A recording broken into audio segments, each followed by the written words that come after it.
Hello, this is Hiroshi Yamazoe. This video is part 2 of the last video. Continuing from the last video, I will talk in detail about my 5-day Ayahuasca retreat experience in Spain. In the last video, I talked about day 1. In this video, I will talk about day 2 and day 3. So let's begin. On the first night of my 5-day Ayahuasca retreat, I could hardly sleep, but I was not feeling bad, and although I was a little tired, my mind was calm and clear. And around 5 a.m., when no one was awake yet, I got up from my mattress in the ceremony room and went to take a shower because I assumed that the showers would probably be crowded after a while. And so the second day began.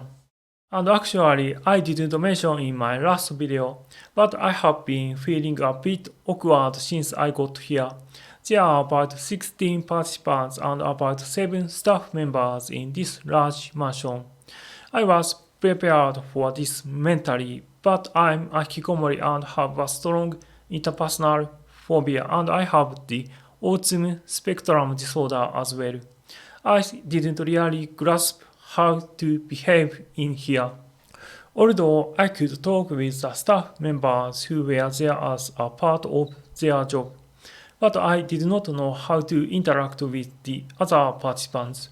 So on the first day, I basically stayed alone in a place a bit far away from other people without getting involved with them. However, the second day was a little different. After I took a shower in the early morning, I sat on a couch in the garden looking at the scenery. There were houses, fields, and mountains around this large mansion in the countryside area, Alicante. I was listening to the birds singing and just enjoying the scenery. And then I felt hungry, so I went to the dining room.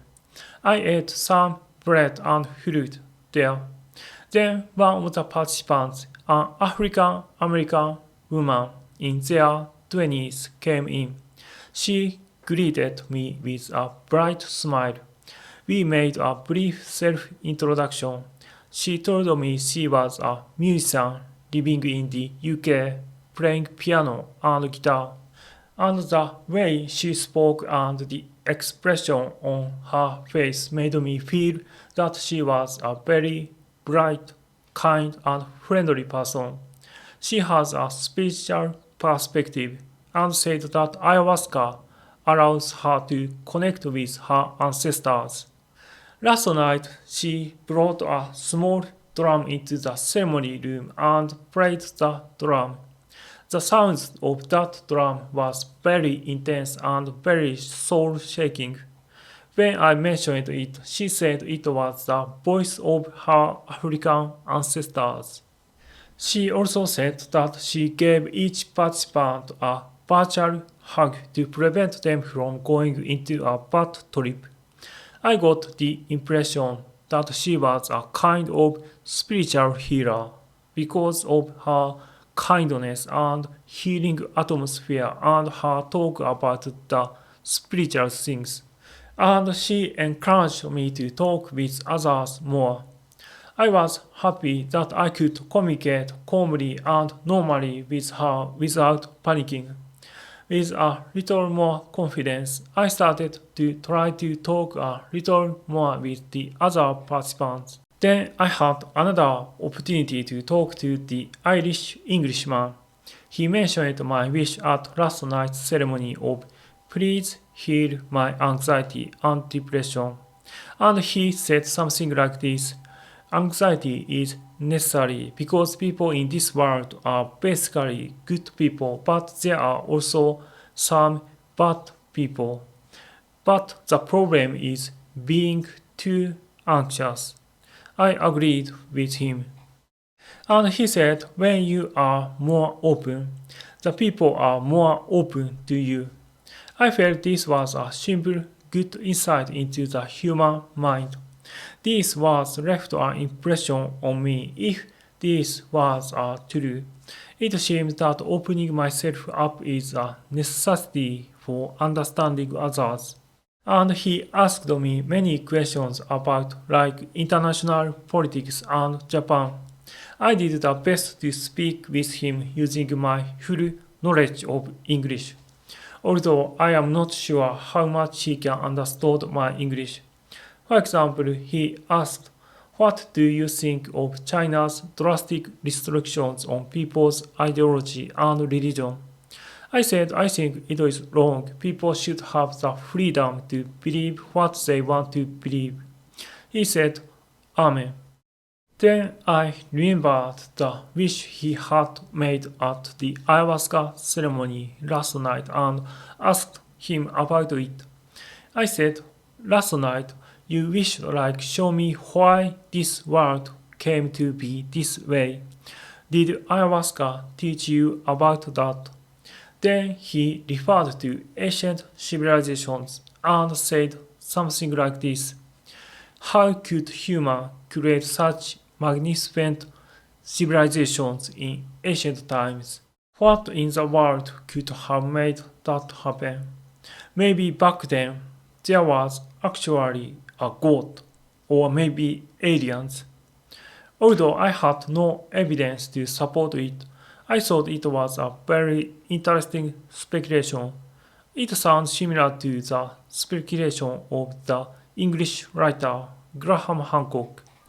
And then he advised me, like, "Don't be alone, Hiroshi."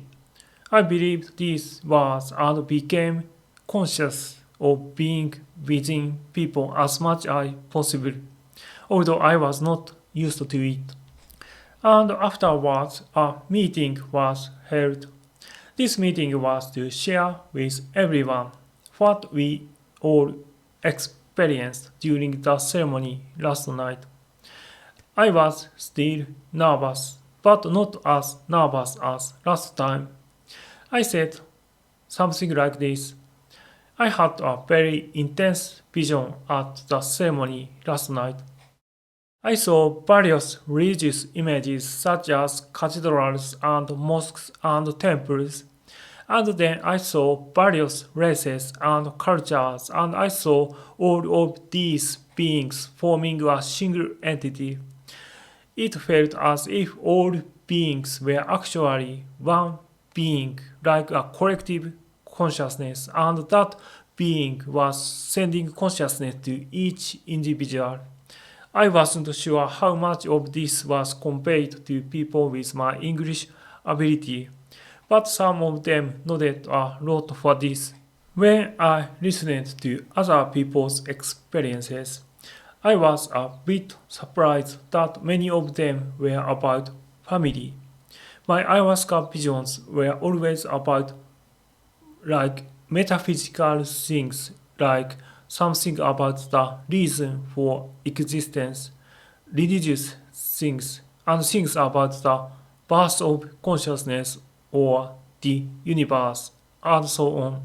But such people seemed to be in the minority. Maybe I see such visions frequently because I am a person with no family and almost no social life. Then the second ayahuasca ceremony began. We gathered around the fireplace in the ceremony room again, and the second ceremony was led by a leader who looked like a Viking king again too. And again we each said our wishes and lit our candles. And at that time I said, "Please show me beyond the edge of the universe," and lit it. These words meant that I was asking ayahuasca to be shown something outside of all that I know in the present. This time a second candle was given. I lit the second candle, saying, "I thank my parents for giving me such a wonderful life. My parents abandoned me a long time ago, but at that time I felt that thanking them was the most appropriate thing to say, because the world is truly a wonderful place, and if my parents didn't exist, I could not exist either, and I could not know this world. And that time I asked for twice the amount of ayahuasca in the first drink. The cup is given to me 2 separate times. No matter how many times I drink them, they have unpleasant taste that I cannot get used to. However, the unpleasantness disappeared after eating the pineapple and sour tasting tablet candy as usual. Then there was an encouraging hugging session by the staff members, same as last night. But this time, perhaps it was because of the amount was big. I felt dizzy and shaky this time. With trembling, I moved to my mattress, and after about 30 minutes, the intense nausea came. I held it for a while, but I couldn't take it anymore and threw up a little into a bucket. After that, as usual, I felt better and better. Then a vision emerged. I feel that the vision I had at this time is probably the most important thing I have ever experienced in my life. Probably more important than even experience of born into this world for me. In this vision, I saw all beings, particles, geometrical patterns, shapes, and so on. Everything being created without any limitation from nothingness. Because the center of everything was nothingness, nothing was restricted, and everything was freely and infinitely created. This vision gave me an overwhelming sensation, and I felt as if I had found the absolute truth that was hidden in the world. And I felt that if consciousness creates all reality, then the essence of consciousness is nothingness and creates the world. Because it is nothingness, it has no limits and can form all things infinitely.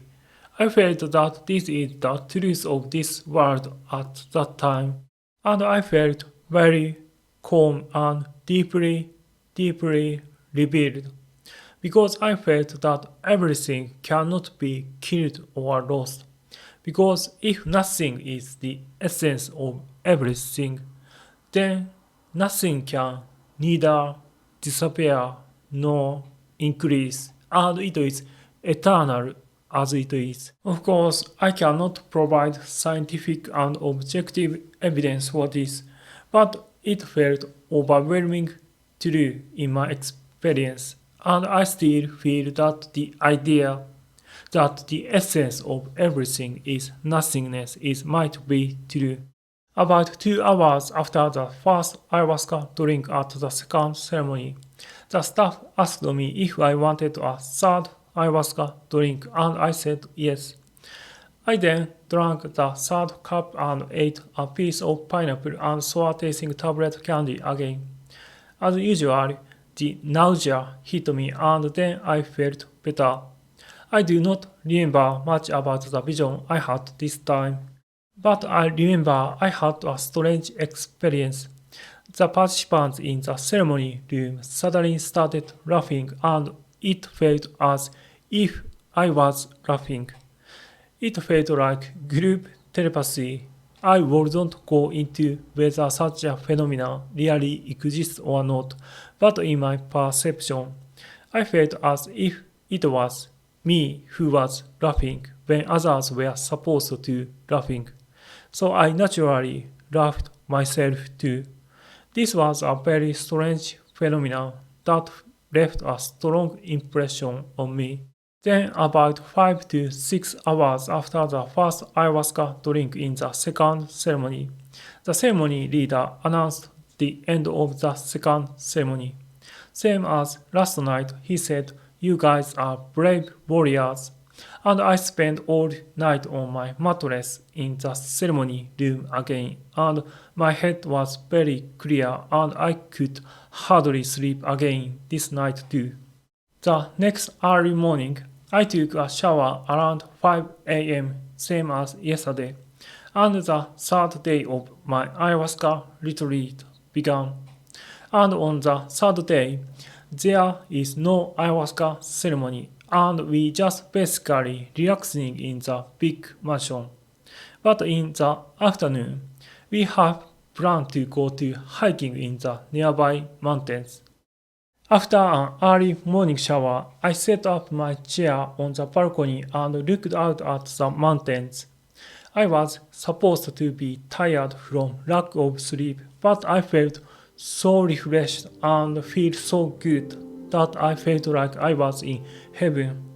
I kept thinking about the idea I got from yesterday's ayahuasca experience, that the essence of the world is nothingness. And I went to have breakfast. After a while, a Caucasian woman in around late 20s came in for breakfast.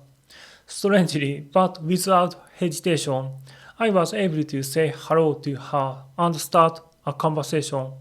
She said she lives in Basel, Switzerland, and I asked her if she would like to have a mandarin. When she said yes, I handed it to her, and I showed her how to peel a mandarin efficiently, Japanese style. She looked impressed and joked, "This will change everything." Later, a Pakistani origin woman in around early 30s, living in the Rotterdam, Netherlands, joined the conversation. We talked about ayahuasca, travel, and the international situation. I was able to talk to many people that day. The participants were all very nice people, but often I was only able to have a very brief conversation with them. But for a hikikomori who has a strong interpersonal phobia, they were big challenges. One of the memorable conversations I had that day was with a man living in London who was about early 30s. I asked him, "Did you gain any insight from last night's ceremony?" He thought for a while and said no. But then he said, "It's about letting go." And I agreed, nodded, and said, "Yes, letting go gives a person freedom." I then told him about my own experience last night. I told him that I had a vision that the essence of everything is nothingness. And he said, "Everyone's ayahuasca experience is different and has different opinions. You should talk to others more." I thought I had reaffirmed my own issue. The African English woman, the Irish English gentleman, and this man living in London all recommended to me that I talk to more people, to actively talk to many different people. This is easy for a sociable person, but a big challenge for me. But my mind was very calm, probably due to the 2 ayahuasca group sessions. It seemed that my mind was ready to confront my issues. And in the afternoon, we went hiking in the nearby mountains, and the Latvian man in about late 20s who was sharing the room with me was only staying for 3 days in the retreat. So I said goodbye to him and told him to take care. Then I went to sleep. I slept very well on this third night, because I was tired from the hike and had almost no sleep for the past 2 days. So this was the second and third day of my 5-day ayahuasca retreat in Spain. In part 3, I will talk about day 4 and day 5, and some of the memorable moments that followed. Please look forward to it. So thank you for watching. I will continue to post various videos. If you like, please subscribe to my channel. See you in the next video.